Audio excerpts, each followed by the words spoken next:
Assalamualaikum warahmatullahi wabarakatuh. Perkenalkan, nama saya Muhammad Hafiz Sayyid dengan NIM 2212191027.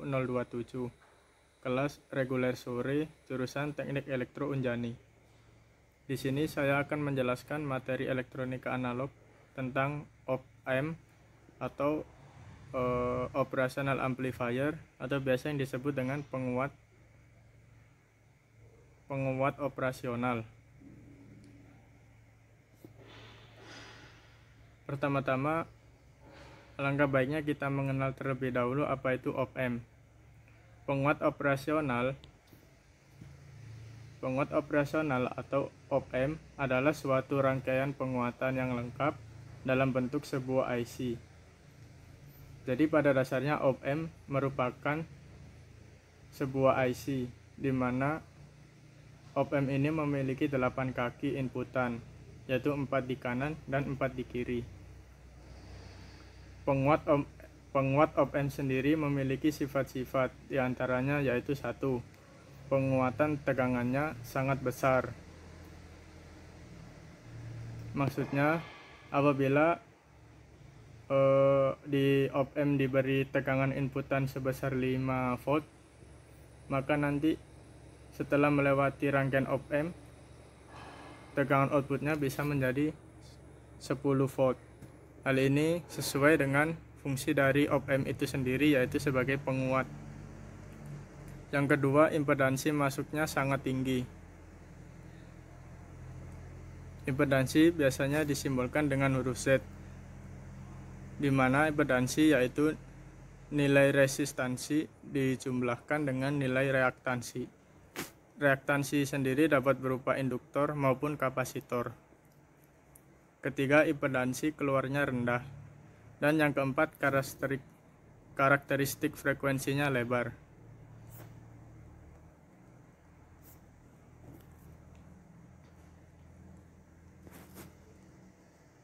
Kemudian di sini ada gambar dari terminal atau kaki pada rangkaian op-amp. Pada dasarnya rangkaian op-amp sendiri memiliki 2 inputan kaki, yaitu inputan negatif dan inputan positif, serta dipasang tegangan inputan berupa tegangan positif dan tegangan inputan berupa negatif, serta dihubungkan juga dengan RL yaitu resistan loop atau tahanan beban. Nah, untuk cara memberi daya pada rangkaian op-amp dapat digunakan 2 teknik.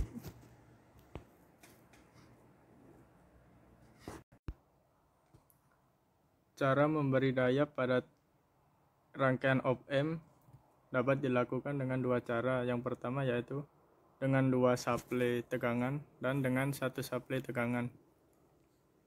Apabila dirangkai 2 tegangan, maka gambarnya seperti berikut, di mana tegangan yang satu dihubungkan ke kaki tegangan input positif dan satu lagi dayanya dihubungkan ke tegangan input negatif. Kemudian untuk suplai dengan 1 tegangan ditunjukkan seperti gambar berikut. Maka tegangan dipasang di paling ujung serta dihubungkan juga ke ke resistan load.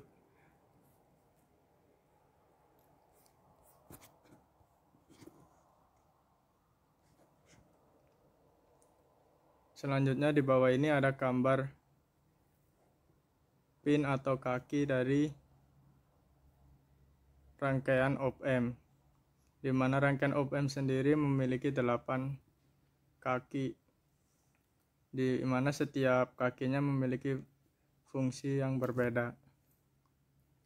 Untuk kaki 1 dan kaki 5 itu sebagai offset 0, di mana offset 0 ini digunakan untuk mengaktifkan rangkaian op-amp. Kemudian kaki yang kedua digunakan untuk masukkan membalik atau inverting input, dan kaki yang ketiga digunakan untuk masukkan tak membalik atau non-inverting input. Jadi tadi rangkaian op-amp memiliki dua inputan, yaitu inputan negatif dan inputan positif. Jadi untuk inverting input ini biasanya dipasang di kaki yang negatif, serta yang non-inverting input dipasang di kaki yang positif. Selanjutnya untuk kaki yang 4 biasanya digunakan untuk ground, kaki 6 digunakan untuk outputan, kaki yang 7 digunakan untuk catu tegangan positif, dan kaki 8 biasanya kosong.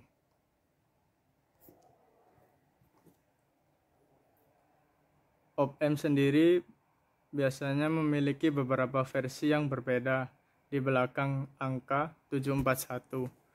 Contohnya seperti 741A, 741C, 741E, dan 741N. Huruf-huruf berbeda di belakang angka 741 tersebut membedakan pada penguatan tegangannya seperti temperature range, noise level, dan karakteristik yang lainnya.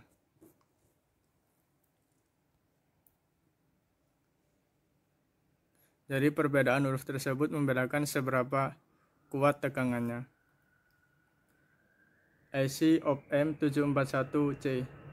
Huruf C di belakang angka 741 adalah singkatan dari commercial grade, yaitu tipe 741 yang paling murah dan paling banyak dan umum digunakan.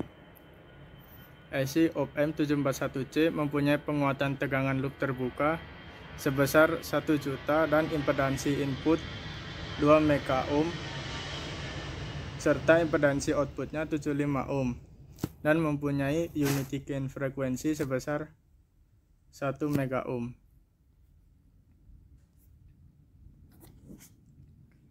Selanjutnya berikut ada gambar catu daya pada rangkaian op-amp.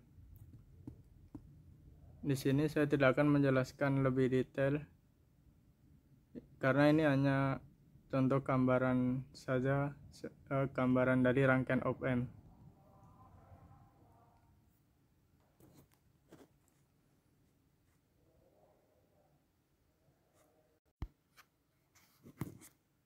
Selanjutnya di sini ada gambar terminal output dan input pada op-amp. Di sini jelas ada gambar rangkaian op-amp, yaitu ada dua inputan berupa negatif dan positif, serta ada tegangan input positif dan tegangan input negatif. Selanjutnya ini ada VO atau tegangan output, di mana VO dapat dicari dengan menggunakan rumus yaitu AOL dikali ED. Apabila hasil tegangan outputnya maksimum, maka dapat dikatakan juga sebagai tegangan positif saturasi. Dan apabila hasil tegangan outputnya minimum, maka dapat dikatakan sebagai negatif tegangan saturasi. Tegangan saturasi sendiri yaitu tegangan yang memiliki nilai di bawah dari tegangan supply yang berkisar antara 1 sampai 2 volt.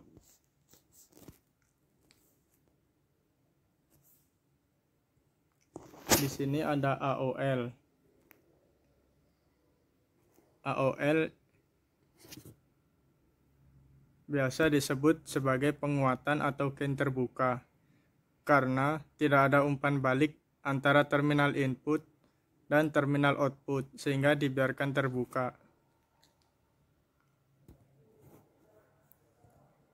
Nah, ini contoh dari tegangan saturasi. Misalkan phase supply memiliki nilai sebesar 15 volt, maka tegangan saturasinya berada di kisaran antara 1 sampai 2 volt sehingga nilainya plus minus 13 volt.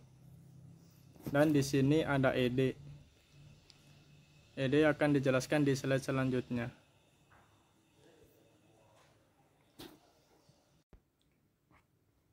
Untuk selanjutnya, di sini ada ED. ED yaitu perbedaan tegangan masukan atau V input. Jadi bisa dilihat di yang slide sebelumnya bahwa rangkaian op-amp memiliki dua inputan, yaitu inputan negatif dan positif. Di antara inputan tersebut pasti ada perbedaan tegangan dan disimbolkan dengan ED.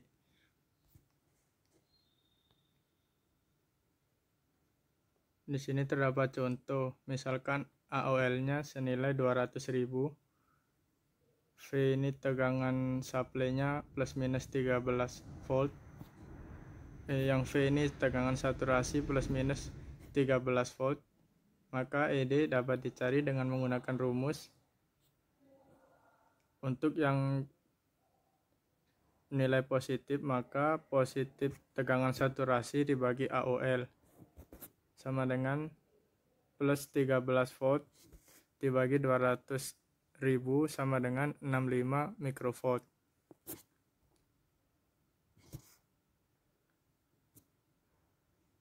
Dan ED yang negatif dapat dicari dengan rumus min tegangan saturasi dibagi AOL sama dengan min 13 volt per 200.000 sama dengan min 65 mikrovolt.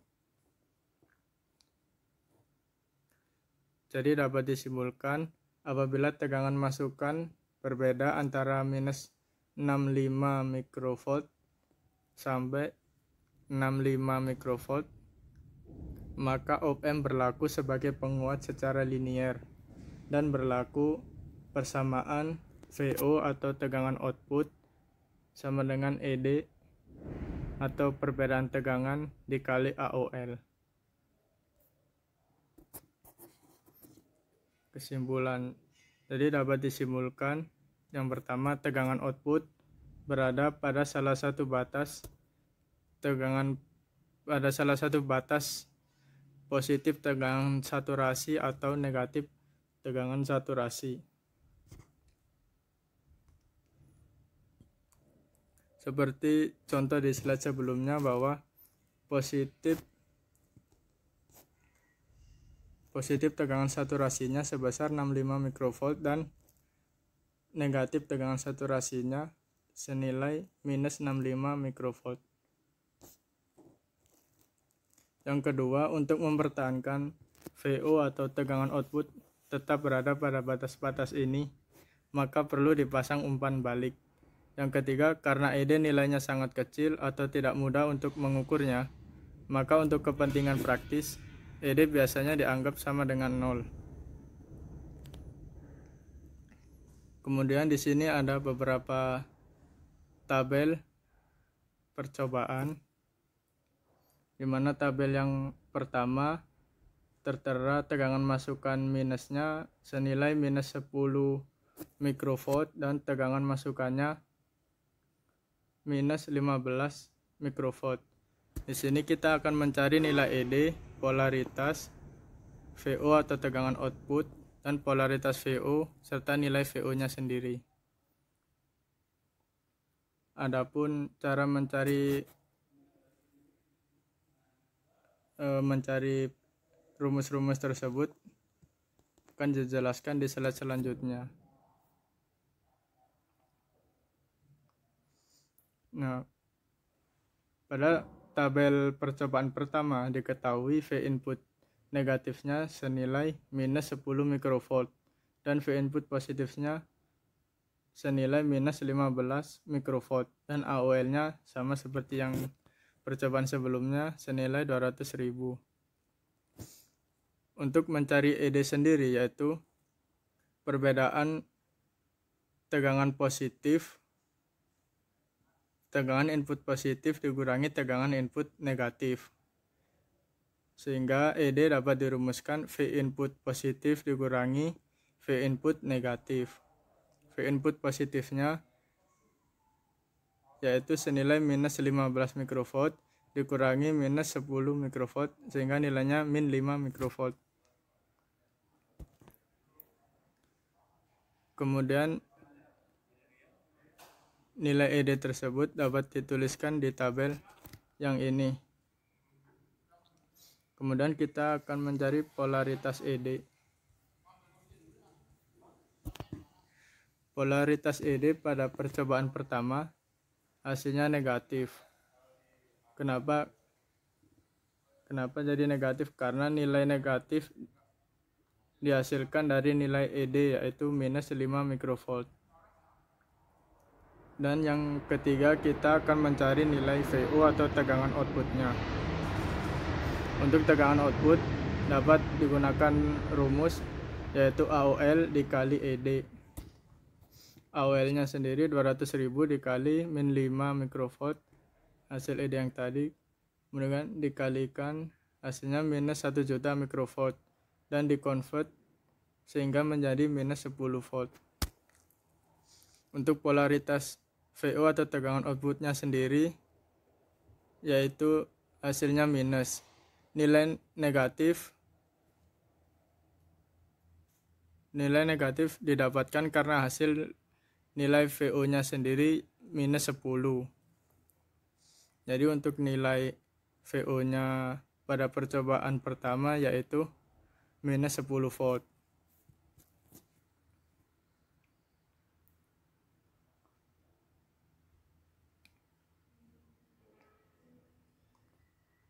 Kemudian di sini saya akan coba lagi di percobaan yang ketiga, keempat, 5, dan 6.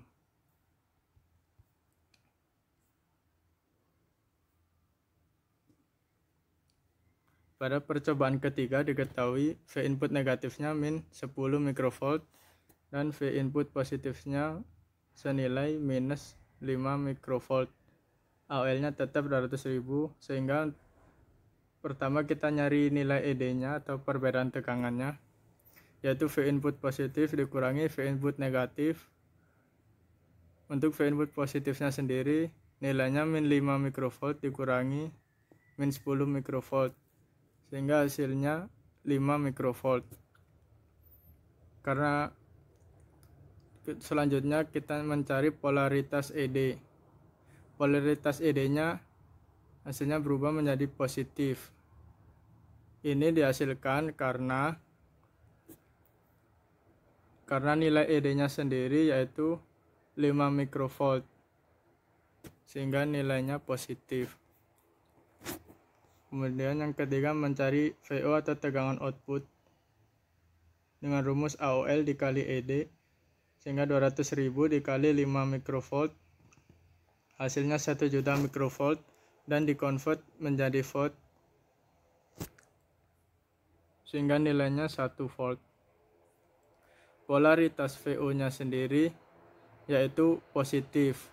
Nilai positif didapat karena hasil nilai VO nya sendiri positif yaitu 1 volt sehingga nilai tegangan outputnya pada percobaan yang ketiga yaitu 1 volt. Yang keempat, diketahui V input negatifnya plus 1 juta 1 mikrovolt, V input positifnya plus 1 juta mikrovolt, dan AOL 200.000. Yang pertama kita nyari nilai ED atau nilai perbedaan tegangan, yaitu caranya V input positif dikurangi V input negatif. Untuk V input positif sendiri masukkan angkanya plus 1 juta mikrovolt dikurangi plus 1 juta 1 mikrovolt sehingga hasil nilai ED-nya min 1 mikrovolt. Polaritas ED-nya negatif. Nilai negatif didapatkan karena hasil nilai ED-nya sendiri negatif 1 mikrovolt. Yang ketiga, kita cari nilai VO atau tegangan output yaitu AOL kali ED sama dengan 200.000 dikali min 1 mikrovolt sama dengan min 200.000 mikrovolt dan dirubah ke volt sehingga nilainya min 0,2 volt. sehingga polaritas VO-nya sendiri nilainya negatif. Nilai negatif didapatkan karena hasil VO-nya sendiri min 0,2 volt, sehingga tegangan output pada tabel yang keempat ini nilainya sebesar min 0, kemudian ini tabel percobaan yang kelima, di mana V input negatifnya senilai plus 5 mV, V input positifnya sama dengan 0, AOL-nya 200.000. Sehingga untuk mencari nilai ED, V input dikurangi V input negatif sama dengan 0 dikurangi plus 5 mV, maka hasilnya min 5 mV. Yang kedua, polaritas ED nilainya negatif karena hasil nilai ED-nya sendiri yaitu min 5 mV. Yang ketiga, mencari VO atau tegangan output, yaitu AOL dikali ED sama dengan 200.000 dikali min 5 mV, hingga nilainya min 1 juta mV sama dengan min 1000 volt. Polaritas VO-nya negatif karena hasil nilai VO-nya yaitu negatif 1000 volt, sehingga VO atau tegangan output pada percobaan kelima ini nilainya min 1000 volt. Nilai ini juga dipilih menjadi nilai minus tegangan saturasi, yaitu min 13 volt, karena nilai ini merupakan nilai negatif yang paling besar di antara hasil VO negatif yang lainnya. Kemudian percobaan yang keenam, untuk tegangan input negatifnya yaitu 0, tegangan input positifnya 5 mV, tegangan AOL-nya 200.000, sehingga nilai ED-nya V input positif dikurangi V input negatif, 5 kurangi 0 sama dengan 5 mV. Polaritas ED-nya positif karena hasil nilai ED-nya plus 5 mV. Untuk VO AOL dikali ED 200.000 dikali 5 mV sama dengan 1 juta mV dan hasilnya 1000 volt. Polaritas VO-nya sama dengan positif karena nilai hasil VO-nya yaitu 1000 volt.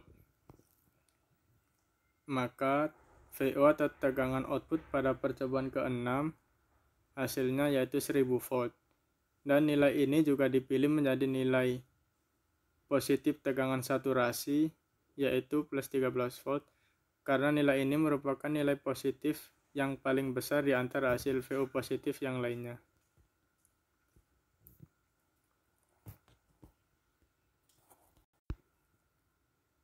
Selanjutnya, penguat operasional ideal.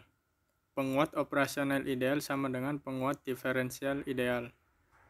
Sifat-sifat sebuah penguat operasional ideal yaitu 1.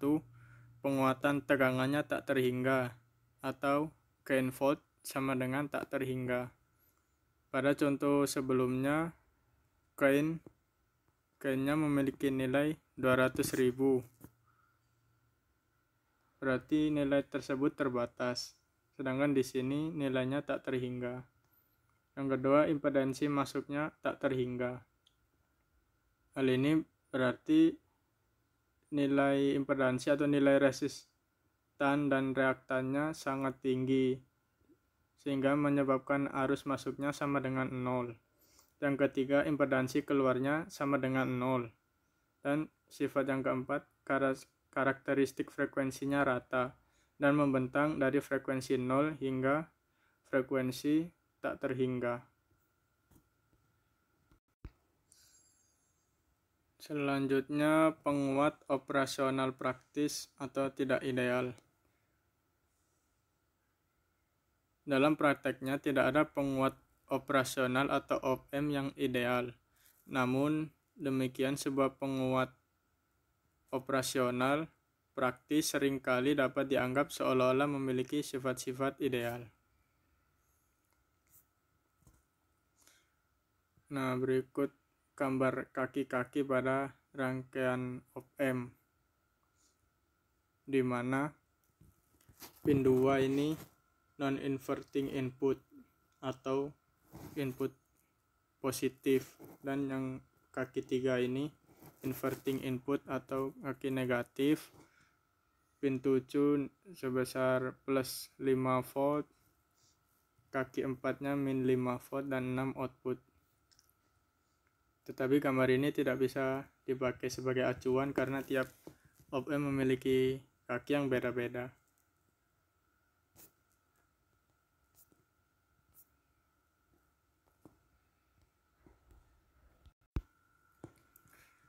Selanjutnya ada inverting op-amp. Jadi pada dasarnya op-amp ada dua jenis, yaitu inverting dan non-inverting.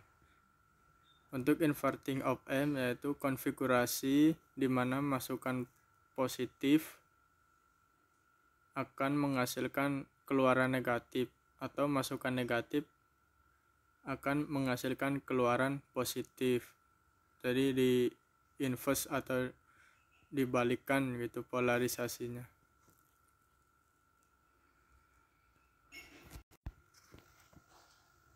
Di sini kita lihat gambar bahwa V-in atau tegangan inputnya dipasang di kaki yang negatif, sedangkan yang di kaki positifnya dipasang di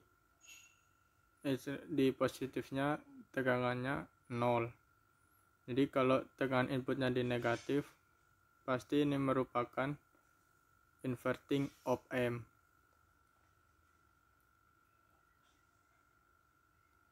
Kemudian untuk mencari VO-nya atau tegangan outputnya, maka rumusnya V-in dikali perbandingan antara RF atau resistan feedback dibagi R1 itu sama dengan Rin. Jadi nilai minus di sini bukan ini ya, nilai minus ini merupakan polarisasi. Jadi misalnya V inputnya 5 volt gitu, terus keluarannya jadi min 10. Jadi tegangannya tetap 10, tetapi ada minus, ini merupakan polarisasi bahwa ini tadi inverting. Kemudian di sini ada grafik gambar. Kita lihat sebelum masuk ke kaki ya, sebelum masuk ke inputan yang negatif, grafik ini terlihat konsisten naik.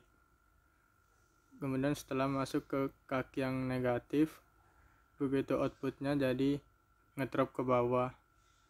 Jadi di inverting atau dibalikan polarisasinya.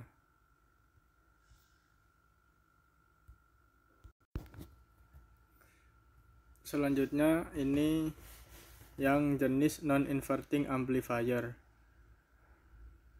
Non-inverting amplifier yaitu konfigurasi di mana masukan positif akan menghasilkan keluaran yang positif juga, atau masukan negatif menghasilkan keluaran yang negatif, seperti halnya pada rangkaian inverting. Di sini akan ditunjukkan rumus tegangan output ya. Ini bukan rumus scan, maaf belum diganti. Tegangan output sama dengan tegangan input, tetapi tidak ada logo minus ya, karena yang logo minus tadi untuk inverting. Kenapa ini minusnya hilang? Karena kalau non inverting inputan positif, outputnya akan positif juga. Jadi V-in dikali 1 plus R1 ini maaf diganti menjadi RF atau resistan feedback, dan dibagi R2 di sini, resistan inputan dengan inputan. Jadi pada saat kita lihat grafik, maka di sini ada grafik yang konsisten naik. Di input dimasukkan di rangkaian op-amp di kaki yang positif, maka hasilnya outputannya akan menjadi grafiknya seperti ini, tetap naik, jadi tidak ngedrop ke bawah seperti pada inverting.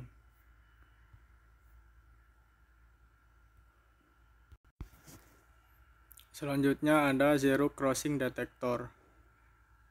Rangkaian detektor dinamakan juga sebagai rangkaian pembanding, yaitu membandingkan suatu tegangan masukan atau V input pada salah satu kaki masukan dengan satu tegangan tertentu atau dengan 0. Hasil pembandingnya dapat menggunakan rumus ED sehingga didapatkan tegangan keluaran atau VO yang tergantung polaritas dari ED-nya. Jadi kesimpulannya, jika hasil polaritas ED-nya negatif, maka VO atau tegangan outputnya adalah sama dengan negatif tegangan saturasi. Seperti yang contoh tadi, ED-nya nilainya minus 65 mikrovolt, maka VO-nya juga min 6, maka tegangan saturasinya jadi minus. Dan jika polaritas ED-nya positif, maka VO sama dengan positif tegangan saturasi. Macam-macam zero crossing detector, yaitu 1 zero crossing 0, inverting zero crossing detector, non-inverting zero crossing detector, inverting voltage level detector, dan non-inverting voltage detector. Di sini akan kita bahas satu persatu. Kemudian di sini ada duty cycle. Apa itu duty cycle? Duty cycle atau siklus kerja merupakan perbandingan waktu on atau T on dengan periode sinyal atau T on plus T off dikalikan dengan 100%, sehingga dapat ditemukan persamaan seperti ini. Duty cycle sama dengan T on atau waktu on dibagi T on plus T off atau T periode atau T total atau periode. Di sini ada gambar di mana ada gambar sinyal ya. Jadi dikatakan T on apabila sinyal ini naik dan kembali turun lagi sampai satu siklus penuh, dan dikatakan T off apabila gambar ini turun dan ketemu dengan sinyal yang naik lagi, sehingga totalnya kotak yang ini sama kotak yang ini ditotal menjadi satu periode. Di sini ada contoh suatu sinyal mempunyai periode 10M detik dan waktu on sama dengan 3 detik. Berapa waktu negatif atau waktu rendah ini berarti disuruh nyari T off-nya. Penyelesaian T off sama dengan T atau periode dikurangi T on waktu on. Jadi T off sama dengan T-nya berapa di sini? Diketahui 10M dimasukin dikurangi waktu on-nya 3, berarti selama 7M detik. Dan duty cycle-nya dapat dihitung dengan rumus T on per T dikali 100%, sehingga ditemukan 30%.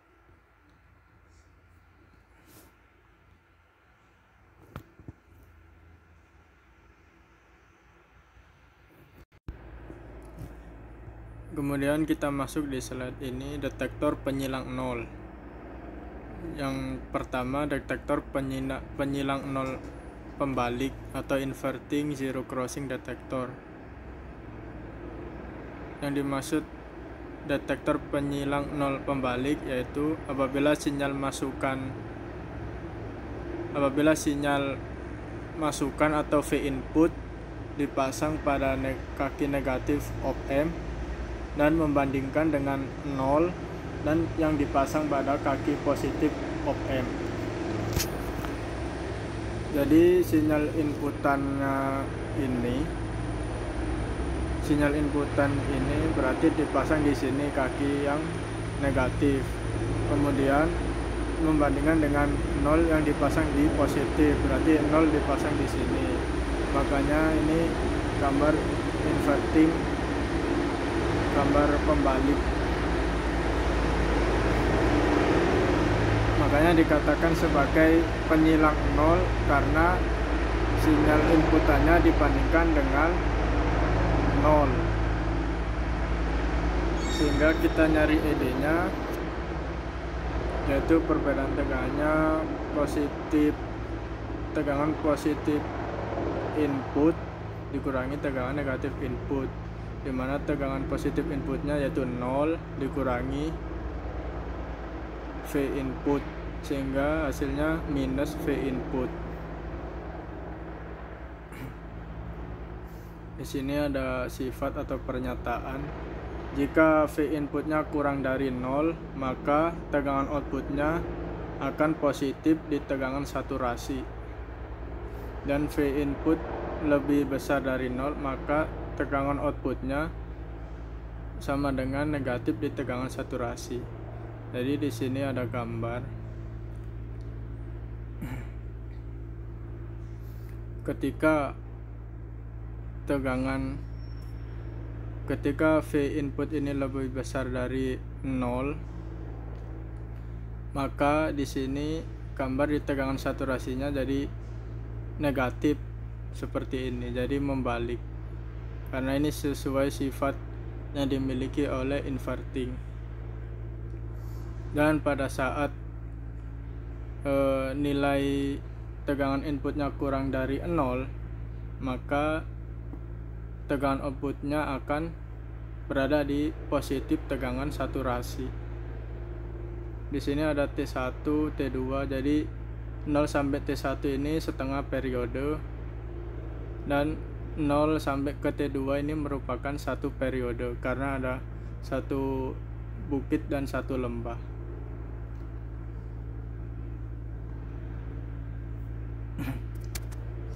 Kemudian ada detektor penyilang 0 tak pembalik atau non-inverting zero crossing detector, yaitu sinyal inputan masuk dipasang pada kaki yang positif.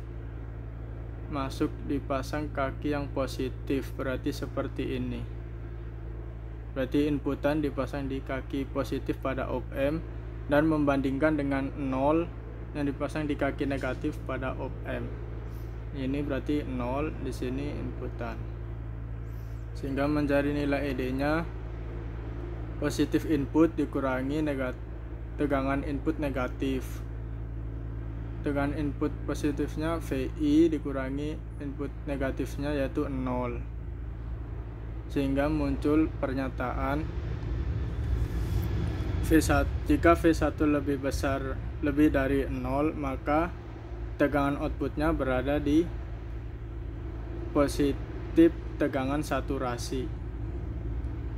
Jadi kebalikan dari inverting yang tadi, ketika ini inputannya positif lebih besar dari 0, maka outputnya juga akan di positif.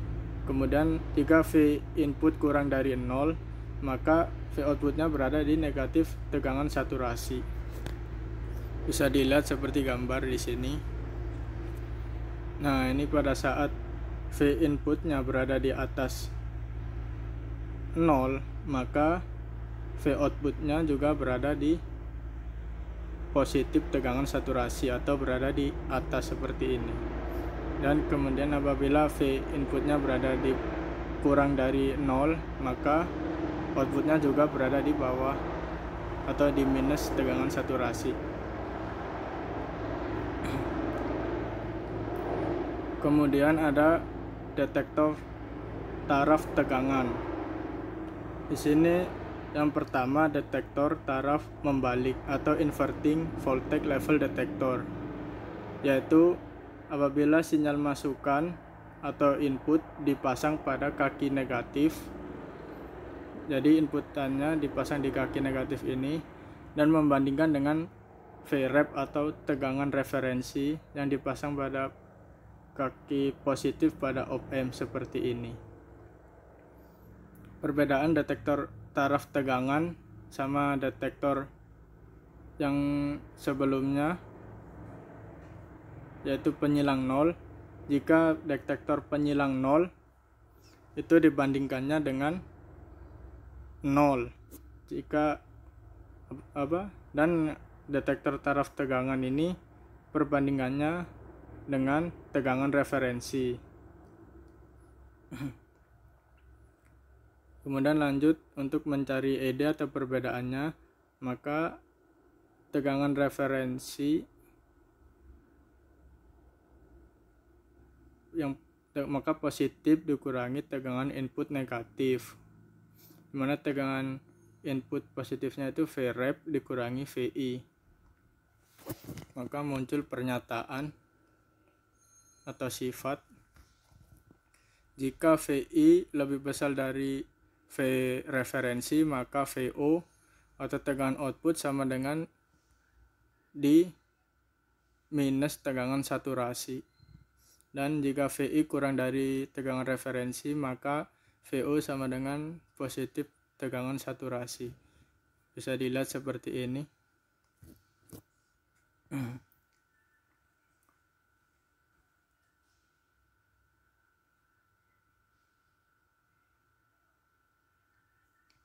Karena ini detektor taraf membalik, jadi lawanannya ya. Bisa kita lihat di sini apabila ini yang pertama tegangan input kan berada di bawah tegangan referensi, maka gambarnya akan membalik jadi berada di positif tegangan saturasi. Dan pada saat VI-nya inputannya lebih besar dari Vref, jadi garis yang tengah ini Vref ya. Vref itu tegangan referensi. Maka hasil outputannya atau VO-nya berada di negatif tegangan saturasi, jadi dibalik.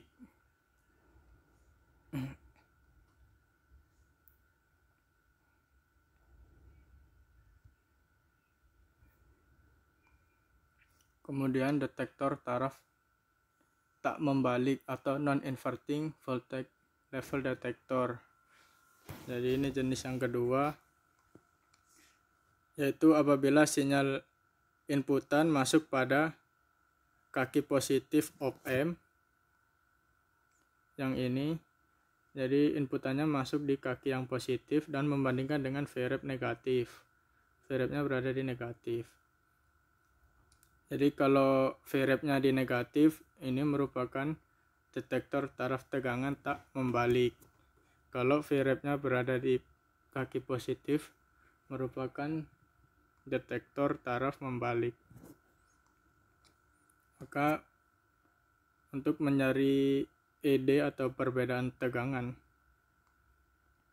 maka tegangan input positif dikurangi tegangan input negatif atau Vref sama dengan V input dikurangi Vref, sehingga ada pernyataan jika V input kurang dari Vref, maka tegangan outputnya berada di negatif saturasi, dan V input lebih besar dari Vref, maka outputnya berada di positif tegangan saturasi. Jadi kita lihat seperti ini. Nah, apabila yang garis pertama ini kan V inputnya kurang dari tegangan referensi, yang sinyal segitiga ini V inputnya kurang dari referensi, maka outputannya berada di bawah ini minus tegangan saturasi. Dan apabila mencapai atas ini V inputnya lebih besar dari Vref, maka outputannya berada di atas naik. Jadi kebalikan dari inverting.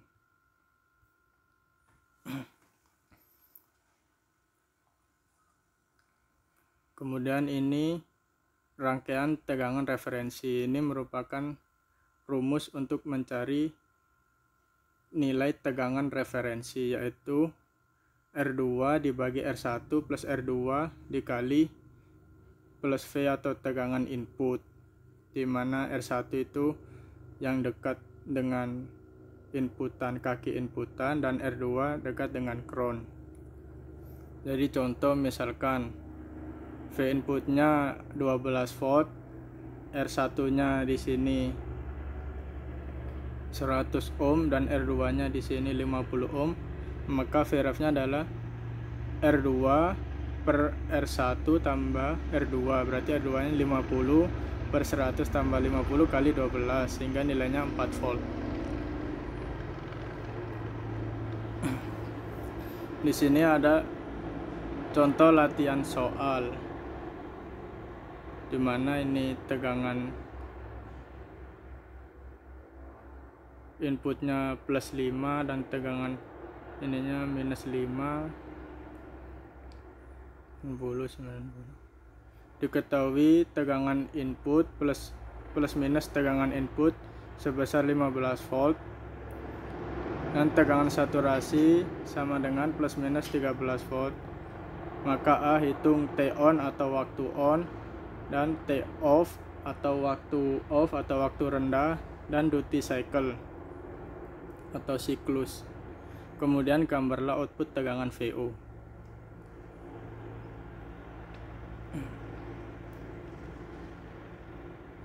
Bisa kita lihat di sini gambar rangkaiannya. Kalau ini ada R1, ada R2, berarti ini merupakan tegangan referensi, dimana apabila inputan dibandingkan dengan referensi, maka ini merupakan jenis ini detektor taraf tak membalik atau non-inverting voltage level detector, karena Vref nya masuk di negatif dan V input nya berada di positif, sehingga dapat kita cari. Nanti saya akan jelaskan di slide selanjutnya.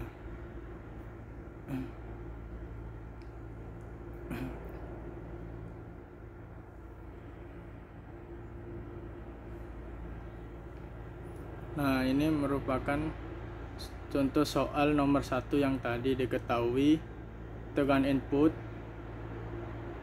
plus minusnya 15 volt dan tegangan saturasi plus minus 13 volt, R1 50 ohm, R2 10 ohm. Kemudian ditanya T on, T off, dan duty cycle. Kemudian yang kedua, gambar output tegangan VO yang berupa sinyal kotak tadi, analog. Langkah yang pertama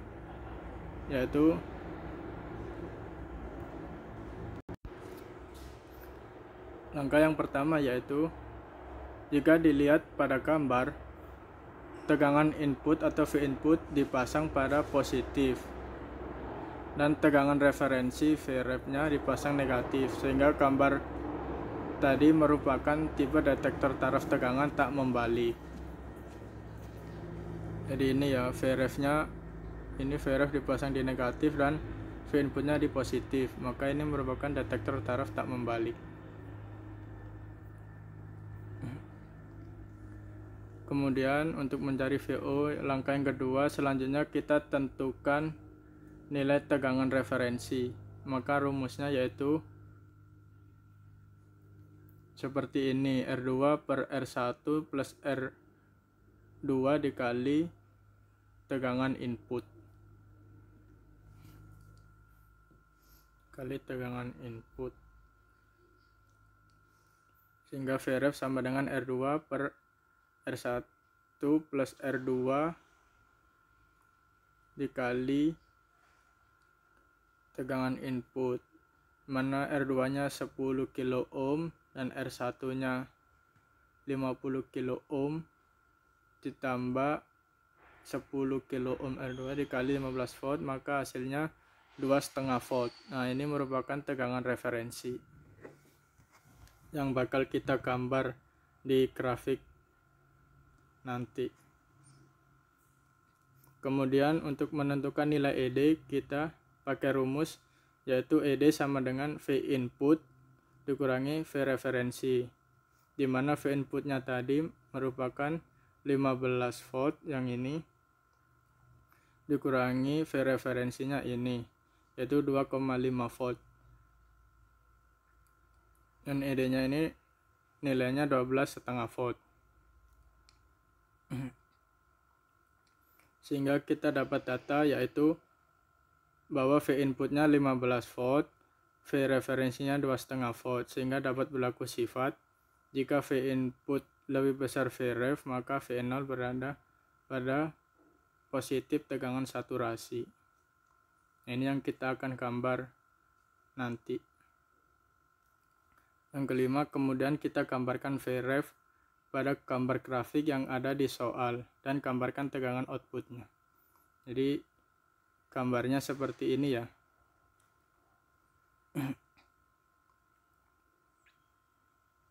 Jadi tadi V ref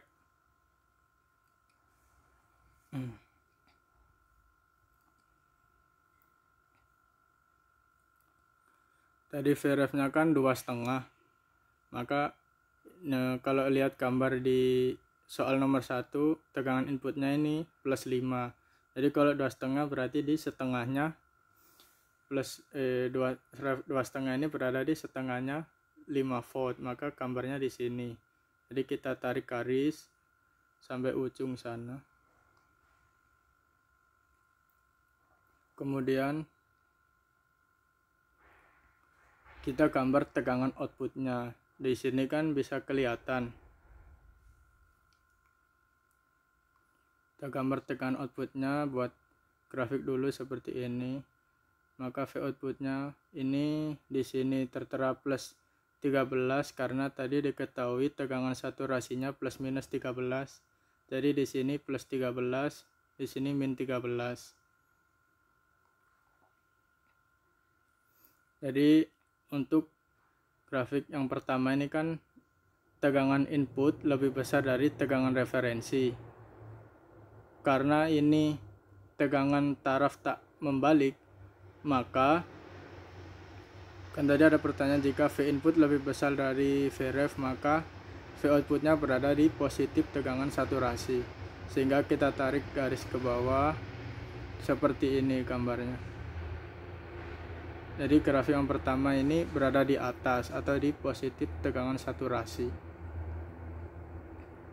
Kemudian kita lihat yang kedua ini merupakan V inputnya kurang atau turun, terendah atau turun kurang dari tegangan referensi, sehingga gambarnya nanti akan turun hasil outputnya. Jadi kita tarik garis seperti ini. Kita tarik garis seperti ini. Selanjutnya ini tegangan ini naik lagi, jadi tegangan inputnya lebih besar dari V ref sehingga gambarnya naik kembali seperti ini, dan di sini tegangan inputnya mengalami penurunan kembali setelah di ini sampai ke 180 ms.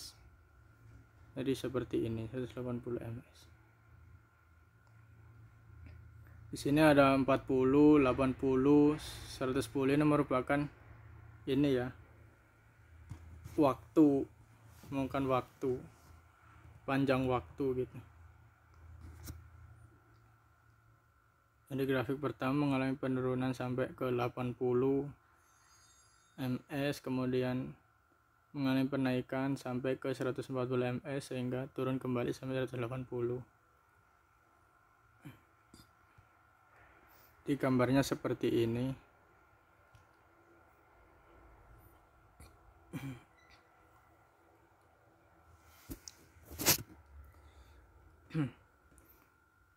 Kemudian yang keenam, kita menentukan nilai T on atau waktu on dan T off waktu rendah. T on ini waktu high, ini waktu rendah dan duty cycle. T on nya ini 15 ms plus 20 ms. 15 plus 20 ini dari mana? Kita lihat kembali ke gambar. Yang dikatakan T on itu kan ini. Jadi jika ada kenaikan dan penuh, jika ada kenaikan sampai penuh dan mengalami penurunan kembali, ini dikatakan T on. Kenapa nggak di sini? Kenapa nggak yang di garis ini? Karena kita tidak tahu ke kirinya ini akan datar naik terus apa turun di sini atau gimana, soalnya gambarnya ketutup sama ini gitu. Kalau di sini kan kelihatan, makanya mengalami kenaikan sampai penurunan kembali, makanya dikatakan T on atau waktu high, dan dikatakan T off jika terjadi penurunan seperti ini kemudian naik kembali. Jadi kita tahu jarak dan waktunya sekian gitu. Kenapa nggak di sini? Karena kita nggak tahu ini masih 12 ke kanan atau naik di sini atau di mana, kita tidak tahu. Sehingga periodenya T off ditambah T on jadi sekian. Tadi 15 tambah 20 dari mana? Coba kita lihat dari sini.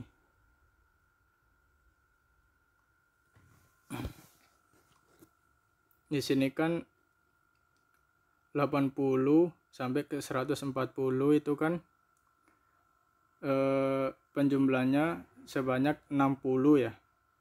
Jadi tengah-tengahnya 60 itu kan 30, berarti di sini 110. Antara 110 ke 140 ini kan berarti butuh 30 ms. Jadi untuk di tengah-tengahnya garis titik-titik ini berarti 30 bagi 2 15, berarti garis yang ini itu 15 jaraknya. Kemudian yang sisi kanan ini 140 ke 180 kan 40 ms. Setengahnya berapa? 20, berarti di sini 20. Jadi T on didapatkan karena 15 ditambah 20 sehingga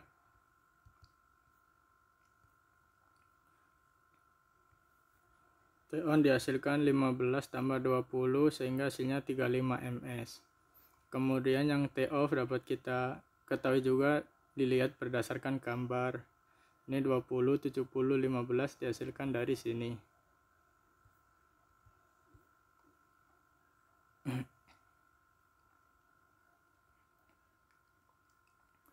Berarti segini. 40 sampai ke 110 ini kan butuh 110 kurangi 40 kan 70, berarti jarak 40 sampai waktu yang dibutuhkan dari 40 sampai 110 ini kan 70. Tinggal ditambahin yang di sini. Ini titik-titik. Titik-titik untuk 0 sampai 40 kan berarti 40, berarti setengahnya 20. Di sini 20 ditambah di sini kan garis ini 20 ditambah 70 110. Nah, untuk 110 ke 14 itu kan butuh 30, setengahnya berapa? 15, berarti ditambah 15. 20 70 tambah 15. Sehingga nilainya 105. Maka T on dapat diketahui maka T periode dapat diketahui T on ditambah T off. T on ditambah T off yaitu 35 tambah 105 hasilnya 140, sehingga duty cycle-nya T on dibagi T periode dikali 100%. Jadi 35 dibagi 140 dikali 100% maka hasilnya 0,25%. Jadi itulah hasil dari soal nomor 1.